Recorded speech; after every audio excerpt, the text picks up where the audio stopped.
We're going to run the country until such time as we can do a safe, proper, and judicious transition. Our current strategy of nation building and regime change is a proven absolute failure. We will break the cycle of regime change. We must abandon the failed policy of nation building and regime change that Hillary Clinton pushed in Iraq, in Libya, in Egypt, and in Syria. Regime change takes chaos. You've seen how that works over the last 20 years. That hasn't been too good. Not a reckless interventionist globalism. We're getting out of the nation building business. We're going to stay until such time as the proper transition can take place. We're going to run the country until such time as we can. Well, there you have it, folks. There you have it. The Don talking nonsense whatsoever, being duplicitous as he always is.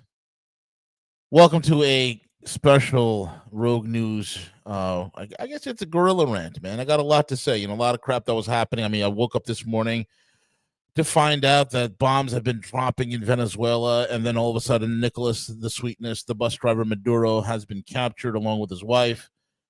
And on top of that, Venezuelan air defenses did absolutely jack squat. I don't know, you hear mixed reports of the vice president of Venezuela, the woman, the lady, Rissell, whatever her name is, Martinez.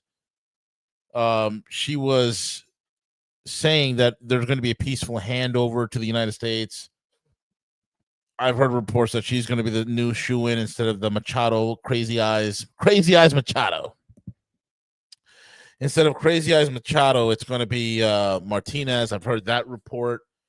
Then I've heard reports where she's fled the country to Russia. All sorts of shit. There's a lot of fog of war. I've seen right now the videos that are coming out. With the bands of people that are out there protesting, that are livid about what happened to Maduro. Then you have others who are celebrating the capture of Maduro. There's so much BS that is happening right now. God only knows what the actual truth is. All I know is the lies that are on the ground. Okay? All I know, folks, you got to understand, whatever the hell the United States does, it's all about keeping the graft going.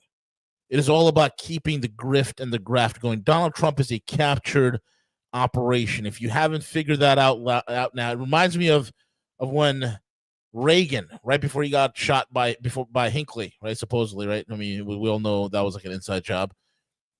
It reminds me of when Reagan, prior to him being shot, Reagan was very mouthy, very out there, very anti-globalist. All of a sudden, he gets shot, he gets very quiet. Trump, in this case, is a complete, wholly, totally, and totally taken over apparatus of Zionists. There's no other way to put it. He's taking marching orders from Netanyahu. He's taking marching orders from the Likud party. He's taking marching orders from anybody that is not even having any sort of America first in their blood, so to speak. I've never seen so much graft in my life. And the reason why I decided to come on, because there's just so much bullshit I could take before I got to chime in. And there's going to be a lot of people saying, oh, look, Trump is playing 4D chess. Oh, my God, it's incredible. Oh, my God, we're going to be running the tables. We're going to be running the oil. And then we're going to be taking over the lithium, and we're going to be doing the cobalt and all this other stuff. Oh, my God. I'm going to explain to you guys how this whole thing works. I've said it so many times before. You guys have been following me for quite some time. You already know how this works. American manufacturing, American energy, American petroleum, American minerals, American mining, American anything, American hyphen whatever. All of it is a cottage industry to finance. That is number one. That's the number one thing you should know.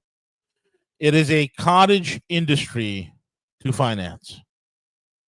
The second thing that you need to know is that because everything is a cottage industry to finance, It is about keeping the grift and the graft going.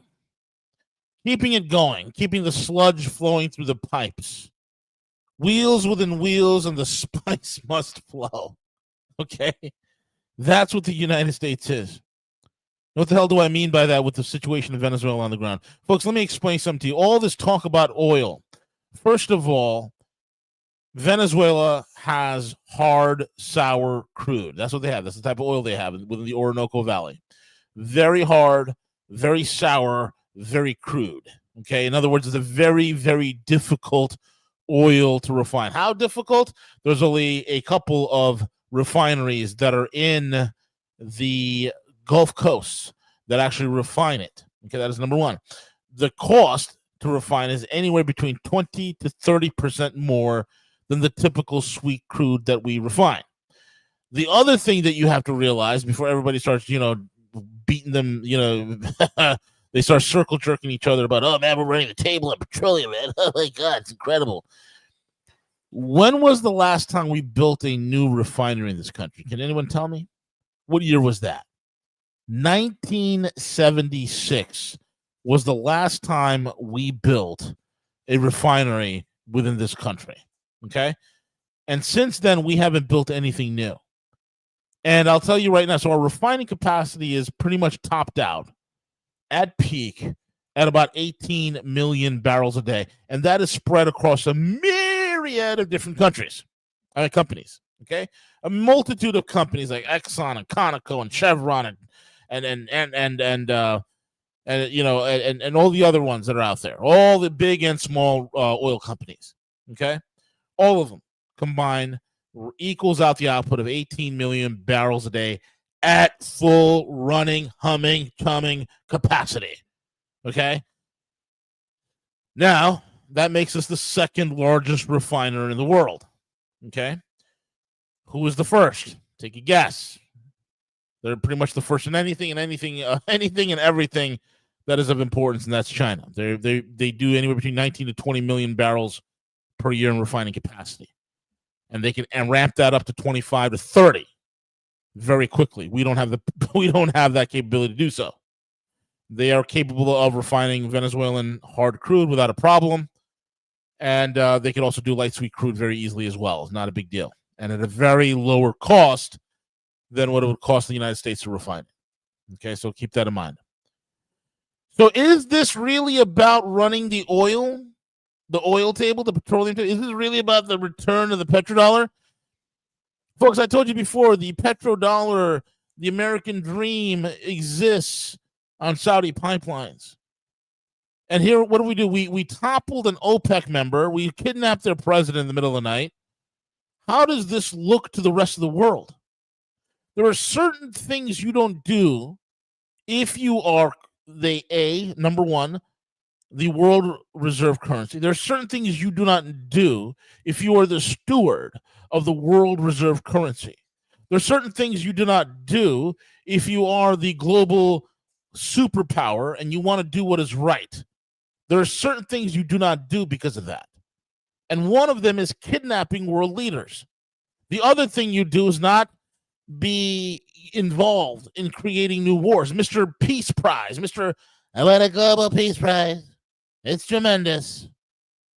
It's the greatest prize I've ever seen. I love it. It's a wonderful prize. A prize like no other. I deserve it. I'm the president of peace. Well, let me explain something to you. Donnie Boy, ever since Donnie Boy got in his second term after he's been completely compromised, his second term, how many wars has this guy started? There's at least 5. And he's working on a 6 or a 7 one as well, right? There's at least 5 wars. So we're starting new wars, Mr. Peace President. We're kidnapping heads of state. We're pirating ships. We're stealing ships filled with oil, okay? And we're killing innocent fishermen within the Caribbean because Pete Hegseth, who on his 5th or 6th bottle of whiskey says, yeah, kill them all, committing war crimes. But who cares? The UN is a joke. It is an absolute disaster. Nobody's gonna pass some sort of paper edict that these assholes respect. This is a dying empire. And the dying empire is about pumping the graft. It's not about running the petroleum tables. Folks, let me explain something to you. We toppled Syria. We toppled Libya. We toppled Iraq. We went after Afghanistan. We did all these great nation-building endeavors and spelunkings all over them, up and down the Middle East and all over North Africa. Has the price of energy come down for you, oh, Joe Six-Pack and Jane Winebox? Has it come down to you? No, it hasn't, has it? Has the price of food come down for you? No, it hasn't. Has all the stimulus, bimulus, tribulus, and all the other illus, all the other stimulants that they're pumping into the market, has that lowered the cost of food for you? No, it hasn't. Why? Because we're locked into the end stage of monetary collapse. We're locked into the end stage of what happens when we're in the death rattles of a central bank. We're facing the death rattles of a dying empire. That's where we are. That's what we're seeing. That's what we're experiencing.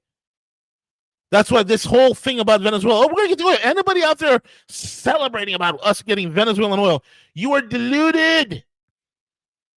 This is the same nonsense that you have the idiots out there celebrating. Oh, we're going into Iraq. They were behind 9/11. Weapons of mass distraction. Oh, my God. Oil prices are going to be so low. Oh, it's going to be wonderful. And what happened? Nothing. Nothing. I remember the old Chris Rock joke about winning the OJ prize. He's like, I remember when OJ Simpson was released, was acquitted of all charges, of all murder charges, and we all were celebrating in the streets saying, we won, we won. What the fuck did we win? Every day, every morning, I go and check my mailbox for my OJ prize. Nothing. Weapons of mass destruction, Iraq, we're going to invade. We're going to take the oil. Oh, my God, it's going to be... What the fuck have we won? I tell you what we've lost. $37 trillion in generational wealth flushed down the toilets from the hands of America's future and progeny into the hands of private individuals in a skid mark country in the Middle East and within the Levant. That's where it all went. That's where it all went. What have we gained? We went into Syria. Oh, we captured the oil fields. We're controlling the oil fields. Has that improved your quality of life? Did inflation come down for you?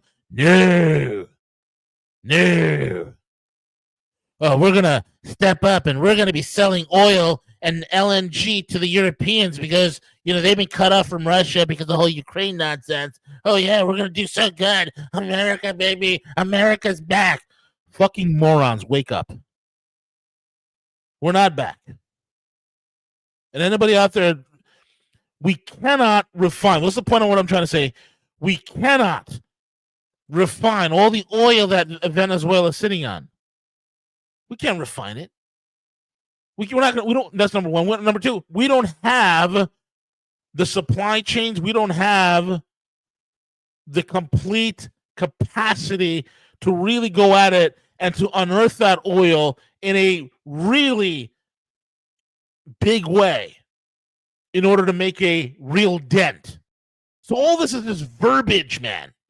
It's all verbiage. It's all words. It's like when these assholes talk about, we're going to have the Genius Act and the Infrastructure Act. What infrastructure has been built? What thing from the Genius Act has been created? Nothing. Nothing. And all this talk about lithium, folks, is a bunch of bullshit. This is about pumping the stocks of companies who might extract a few tons of lithium from Venezuela. This is about, pumping the stocks of a couple of oil companies who will extract a couple of thousand barrels of oil from Venezuela, right? Maybe a few million barrels of oil. Nothing to make a huge impact on the world stage. And there's news out there. The Saudis said they'll cut 90%. If they bring it to market. They're not going to bring shit to market, man. This is not about bringing the price of oil down. You think this is for the benefit? No. I already know American oil companies love it at 60, 65, 70. If they can get to 80, they'll be happy.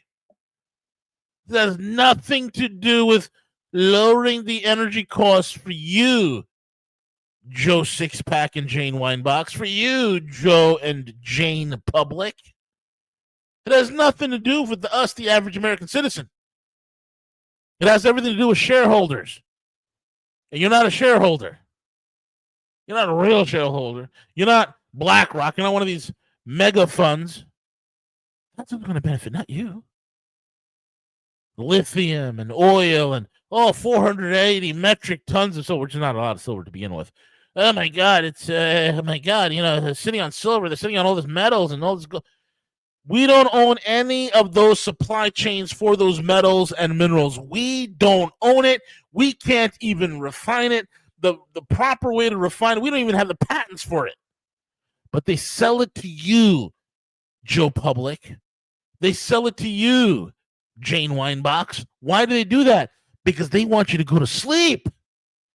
They want you to go to sleep. Well, Venezuela moves its embassy to Jerusalem. Yeah. Oh, yeah. And they're saying, oh, now Iran is next. Oh, yeah. Iran is not Venezuela. And Iranians are all too keen at this point as to what NGOs and color revolutions are. And that color revolution there is starting to fizzle.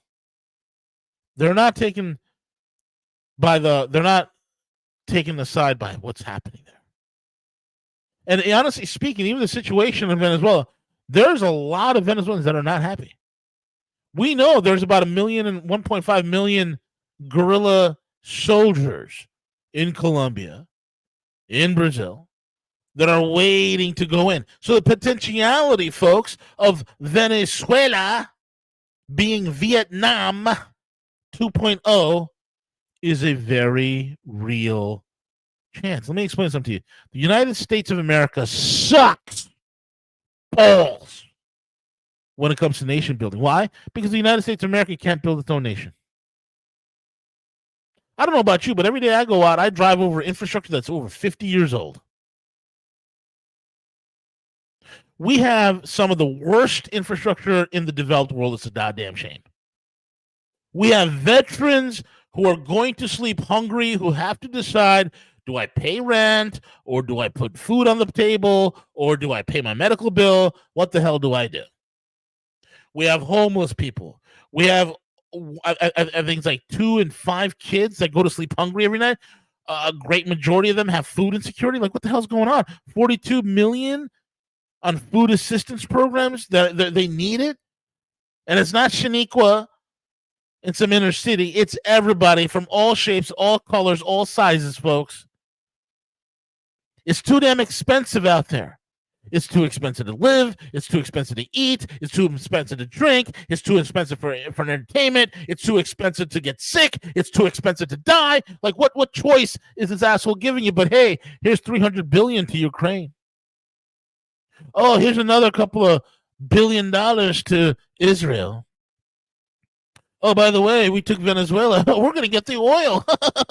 Aren't you happy? Aren't you happy?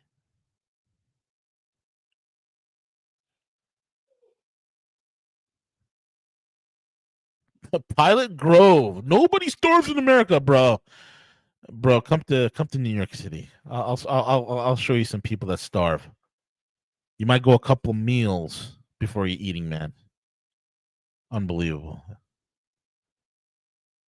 Food insecurity is a real thing. It's a real thing.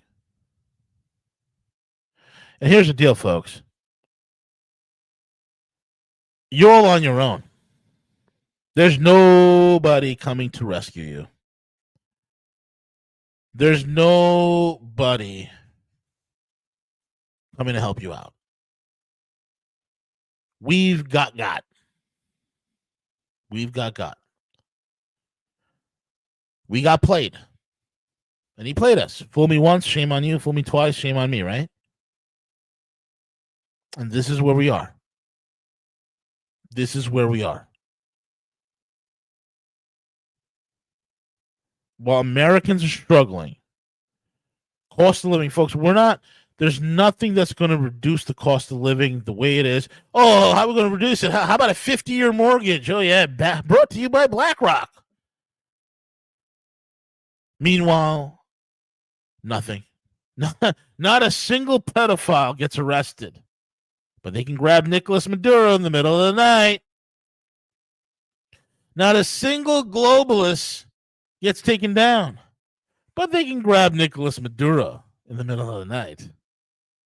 Oh, it's absolute gridlock when it comes to passing any sort of bill that would help the average American, that would help them reduce or bear some of the brunt of this burden, of this cost of living. But they can't do that, but they can grab Nicolas Maduro in the middle of the night. That's where we are. Okay, that's where we are. All this talk about we're going to get the oil, we're going to get the lithium, the minerals. Folks, you're talking about a country that has no industrial capacity, does not own any of the supply chains that it likes to squawk about or pretend that it has. It doesn't. That's not the reality of it all. And the rest of the superpowers of the world, the other two world powers, understand this. The United States is a rogue mafia state, and it's literally a captured operation.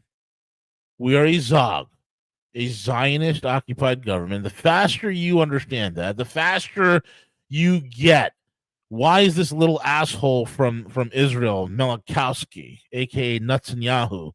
Why is he there all the time? Every other week, here comes Benny.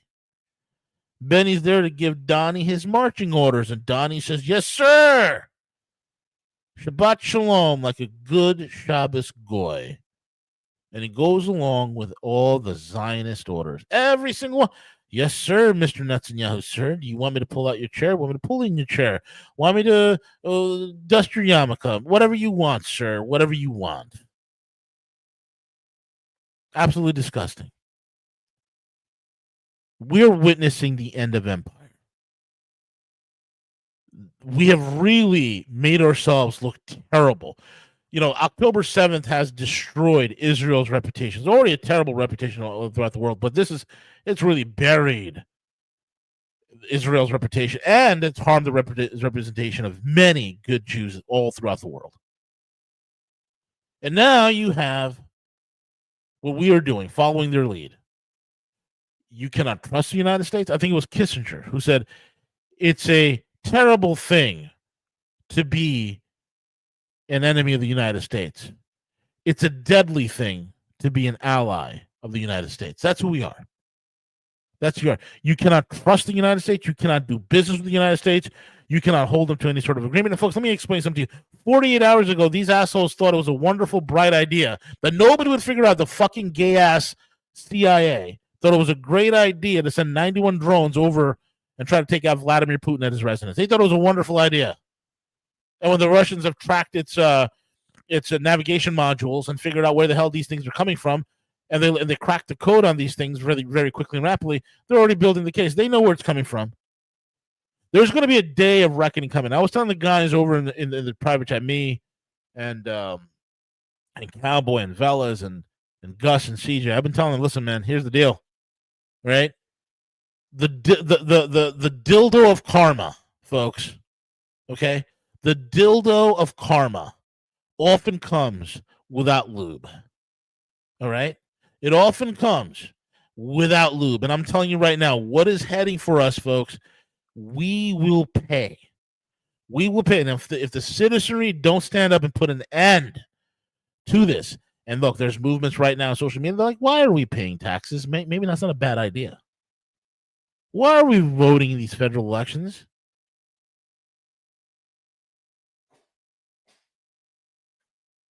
It is a shit show what's happening. But at the end of the day, you're out on your own.